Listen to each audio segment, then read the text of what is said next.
Hello everyone, Ron here from L.T.L Tutoring Central. I hope you're having an amazing day so far. I am here with Keep the Peace at Homework Time. Yes, homework time can be very stressful. There can be arguments, there can be stubbornness, there can be difficulties. Hopefully not with yourself, but I'm talking about primarily here parents and their children. So just wanted a few tips to help maybe calm that down, make it a little easier for all parties involved, whether that's the parents, the children, the grandparents, uh, other caregivers, etc. So first of all, I should mention you need to subscribe to the channel. Just hit that little button, and I appreciate everyone who has subscribed and donated to the channel, etc. I really do appreciate that. Check in the description for links to help you out in that regard. But first of all, create a safe and pleasant practice space. That can be very, very helpful. If you have, it doesn't have to be a room, or it doesn't have to be an office or a den. It can be just the corner of a room where you set up a table or a desk or whatever you can. It's good to have a hard surface to write on, particularly if there's handwriting going on or printing or drawing or graphing or any of those things. So a hard surface like a table or a desk will do fine. It could just be in the corner of the room with some decent lighting, not too bright obviously, but not too dim so that they start to fall asleep. So you want some decent light, and just basically a comfortable space where there's not going to be a lot of noise if possible, or you can set up a fan or something to sort of mute the noise if there's outside noise happening, or you can't keep the other kids quiet or whatever. There are ways that you can mitigate that. But and you might want to put a couple of things there that the child enjoys looking at, some pictures or maybe a toy, just as long as it's not interfering with the learning. So a nice, safe, and pleasant space for them to go to makes it more comfortable.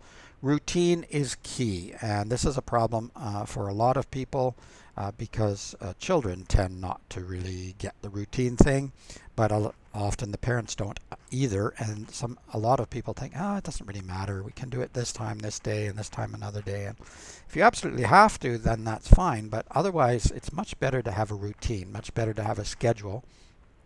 Then the child knows every day, this is what's going to happen, and it's going to happen for this amount of time, and these are the expectations, etc. And once you've done it for a while, it becomes, routine.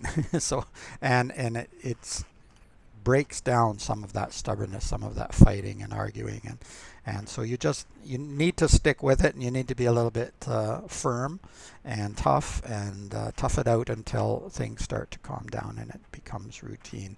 And I've even seen students who I tutor. I have the big table behind me, and I do a lot of in-person tutoring as well as online tutoring, and sometimes they're not all that keen when they first come, but after a while, as long as they stick to the routine, then it becomes the norm.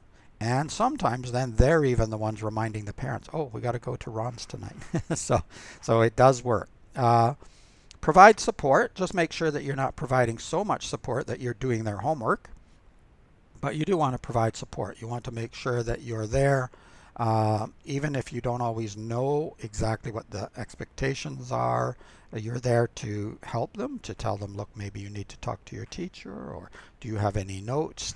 Was there anything in your journal or your daytime or whatever? And just see whatever support you can provide for them, and then back away and let them do their work, because it is important for them to be able to do independent work. But you want to make sure that they know that you're there, at least providing moral support and encouraging them to do well. And then there's breaks and movement. Some students, most of us need a break now and again, so it depends on the length of time that you're sitting, and that will vary depending on the age of the child and the material that you're going through. But they need breaks sometimes. If it's long, and even if it's relatively short, if they're a really young child, they're going to need a break once in a while. And that can be just getting up, walking around the table, or walking around the desk, or walking into the other room and back, or whatever. Could be a little dance, could be a little yoga move, could be some funny little exercise that they want to show you that they learned. I had students here last night actually showing me a dance, and it just gives them a couple of moments away, and then they can settle down again and focus. If it's a really long session, then this would be probably for older students though, then maybe going for a walk or something and coming back. But the problem is you don't want to make it a break that interferes with the homework time. So in that case, you may have to add on a little bit of time to make sure that you're getting that full 2 hours or whatever you're doing. For younger children, be much less. Celebrate. Celebrate the gains, celebrate the wins, and it may be a small thing.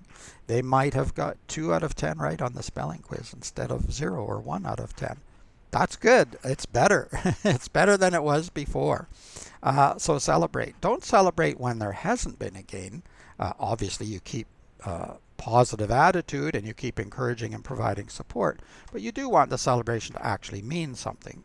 But often, even older students, they do appreciate when something that gets recognized when they've done something better than before. So when one of my teenage students, for example, prints or writes better, that I can actually read it, that it's legible compared to the last time, I make sure to note that. I make sure to tell them that so that, so you might think, well, that's not really a celebration. Well, it kind of is. You see their eyes light up. They might not say anything. They don't want to admit it because they're too cool. But but it does help to get those compliments, to get that 1 or 2 words that just lets them know that you appreciate that they've done better and that they have tried, and that it motivates them to try harder the next time as well, because this was noticed. It didn't just go by unnoticed. So always do that. So you can just say, good job, well done, you did better than last time, you managed to sit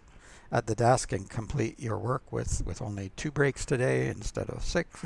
So you shouldn't really have 6, I don't think. I think that's too many. That's not really a break. Now it's task avoidance, so that's a little different. But you know what I mean. Every little thing that is actually a gain, but not every little thing, because if you're celebrating everything, then there's no motivation to get better. So if they actually didn't get any better, don't celebrate that.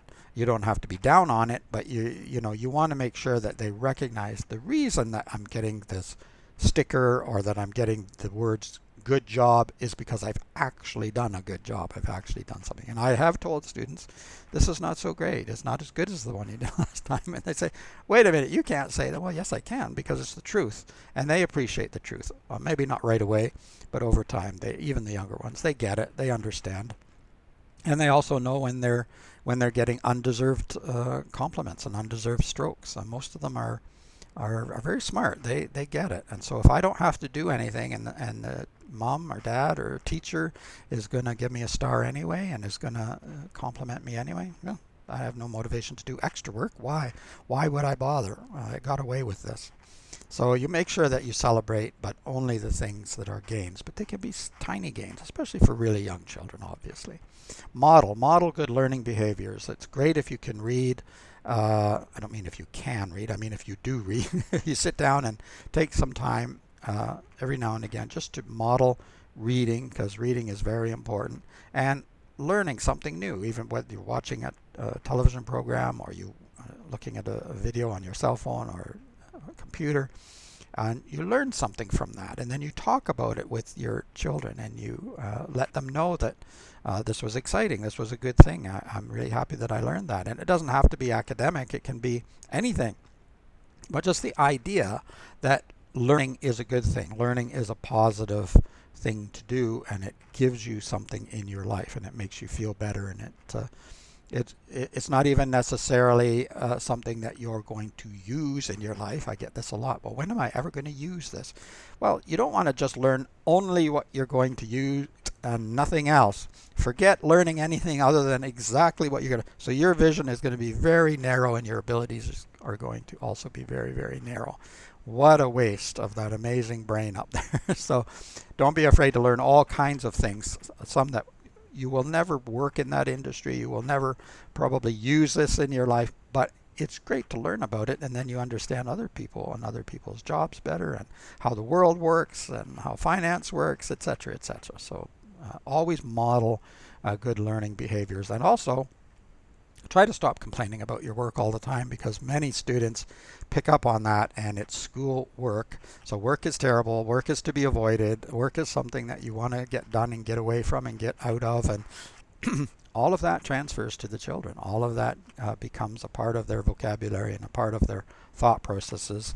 And sometimes that happens is not a good thing. So also it's better for you. I mean, I know that works can sometimes be tricky, painful. I've worked in many different industries, and even this one can have its days. So not always easy, but I think as often as possible, try to turn it around for yourself as well. Trying to give yourself celebrate a few things yourself. You know, even if you have to do it yourself, just give yourself a pat on the back and make sure that you're looking at your work in the most positive way you can. And I know that can be tricky, but also seek assistance when that makes sense, and that can be a teacher at the school that might be able to give extra help during lunchtime or after school. It can be other students. Obviously you want to make sure that they're actually working and not just visiting. Visiting is good and partying is good, but that, if it's a study time, then that has to be study time. But other students can be very helpful. And of course, you can look for a tutor. Hello, it's me. Yeah, so you can check with a tutor. I give free information meetings. I can do them online, and if you're local, you can come here and we'll sit at the big table here and have a free information meeting. You can learn all about what I do and what I don't do, and see if it's right for you. And we can do it online as well. But of course, there are other tutors out there also. And seeking an educational coach, I often say an educational coach because people think of a coach more with sports, or maybe with dance or music or something like that, and they don't have any problem going and getting a coach for piano lessons or for football lessons. But a tutor, why do we need a tutor? That's what we have the schools for. Maybe, but sometimes the schools teach music and football and things too, but you sometimes still get a separate coach to help you out, either to excel, because a lot of students I see are doing very well in school. They're not having any problems really, but they just want to be at the top of their game and excel. And also many of the students I see are having some issues at school in one area or another. And so it can be helpful to have an educational coach. So keep that in mind. Other people can help as well. And of course, you have a lot of online resources and the libraries, and don't forget the libraries are still very, very useful. And so there's lots of ways that you can seek assistance to help you out with that. Of course, you can comment on this video if you're watching on YouTube below, or you can check out my website or send me an email. I'm always happy to answer questions and chat with people either by email or pop online, and we can have a Zoom call, and we can chat a little bit more about learning and what you can do to help yourself or to help your children, because I do teach adult students as well. In the meantime, keep learning, keep having fun. Like the video if you did, give it a thumbs up. Don't forget to hit that subscribe button, and we'll talk to you later. Bye-bye for now.